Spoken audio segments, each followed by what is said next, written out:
আসসালামু আলাইকুম বন্ধুরা, চামিলিস কিচেন অ্যান্ড ব্লগে আপনাদের অনেক অনেক শুভেচ্ছা।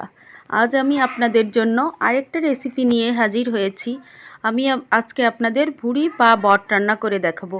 আমি নিয়ে নিয়েছি খাসির ভুড়ি, কেটে ধুয়ে পরিষ্কার করে লবণ হলুদ দিয়ে জাল দিয়ে নিয়েছি। এবার নিয়ে নিয়েছি নারকেল কুড়া, একটা মিডিয়াম সাইজের নারকেল কুড়িয়ে নিয়েছি। এবার কড়াইতে তেল দিয়ে 2-3টে তেজপাতা দিয়ে পেঁয়াজ কুচিগুলো দিয়ে দিলাম, দিয়ে নেড়ে চেড়ে ভেজে নিচ্ছি পেঁয়াজগুলো। এখন বন্ধুরা আমি পেঁয়াজটা ভেজে নিয়েছি, আমি হালকা লাল করে পেঁয়াজটা ভেজে নিয়েছি। এবার তুলে নিচ্ছি, কিছুটা পেঁয়াজ আমি তুলে নিচ্ছি আর কিছুটা রাখছি। তার ভিতর দিয়ে দিচ্ছি নারকেলের দুধ, আমি নারকেলটাকে দুধ করে নিয়েছি। এবার দিয়ে দিলাম মশলা, জিরে বাটা, আদা বাটা, রসুন বাটা দিয়ে একটু নেড়ে চেড়ে নিয়ে আবার দিয়ে দিলাম ঝালের গুঁড়া, শুকনা ঝালের গুঁড়ি 2 চামচ পরিমাণে। এবার হলুদের গুঁড়ি পরিমাণ মতো। এবার দিয়ে দিলাম ধনিয়ার গুঁড়া, দিয়ে আবার নেড়ে চেড়ে মশলাটাকে ভালো করে কষিয়ে নেব। এবার দিয়ে দিলাম স্বাদ মতো নুন। এখন বন্ধুরা আমি নেড়ে চেড়ে কষিয়ে নিয়েছি, তেল ছেড়ে দিয়েছে আমার মশলা থেকে। মশলাটা যত বেশি কষানো হবে তরকারিটা খেতে তত বেশি স্বাদ হবে। এবার আমি দিয়ে দিলাম ভুড়ি বা বট, দিয়ে নেড়ে চেড়ে নিচ্ছি। আর সাথে সাথে ওইগুলো দিয়ে দিয়েছি ভুড়ির তেল, দিয়ে আমি নেড়ে চেড়ে নিয়ে আবার দিয়ে দিলাম নারকেলের দুধ। এইটা দিয়ে আমি ভুড়িটাকে কষিয়ে নেব। এবার এর ভিতর দিয়ে দিচ্ছি একটা স্পেশাল মশলা, এলাচ, দারচিনি, লবঙ্গ, জয়ফল, জয়ত্রী সব কিছু দিয়ে আমি একটা স্পেশাল মশলা করে নিয়েছিলাম।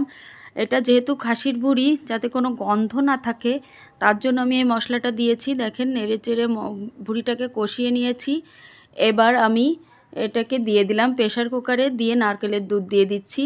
আমি এটাকে প্রেশার কুকারে দিয়ে ভালো করে সেদ্ধ করে নেব, তার জন্য প্রেশার কুকারে দিয়ে দিয়েছি।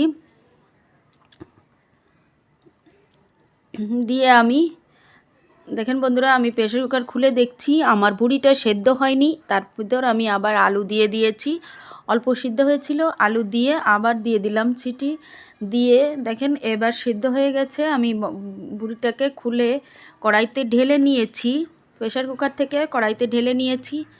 এবার দিয়ে দিলাম পেঁয়াজ যে বেস্তাটা করে রেখেছিলাম, পেঁয়াজের বেস্তা, আর কিছু আস্ত কোয়া কোয়া রসুন।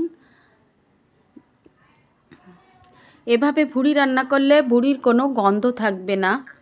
এবার দিয়ে দিচ্ছি 1 চামচ পরিমাণে গরম মশলা, দিয়ে আবার নেড়ে চেড়ে ভেজে নিচ্ছি ভুড়িটাকে।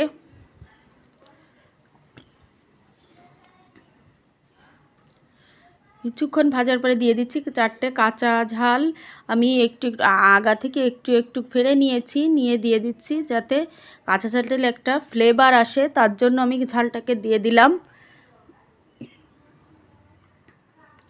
দেখেন বন্ধুরা আমার ভুড়িটা রান্না হয়ে গেছে, আমি সুন্দর ভাজা ভাজা করে রান্না করে নিয়েছি। ভুড়িটা খেতে অনেক টেস্টি হয়েছিল আর গন্ধ ছাড়া। আপনারা এভাবে একদিন রান্না করে খেয়ে দেখবেন, ভুড়িটা খেতে খুবই মজার। আজ এই পর্যন্ত, আল্লাহ হাফেজ। দেখেন আমি পরিবেশন করে নিয়েছি।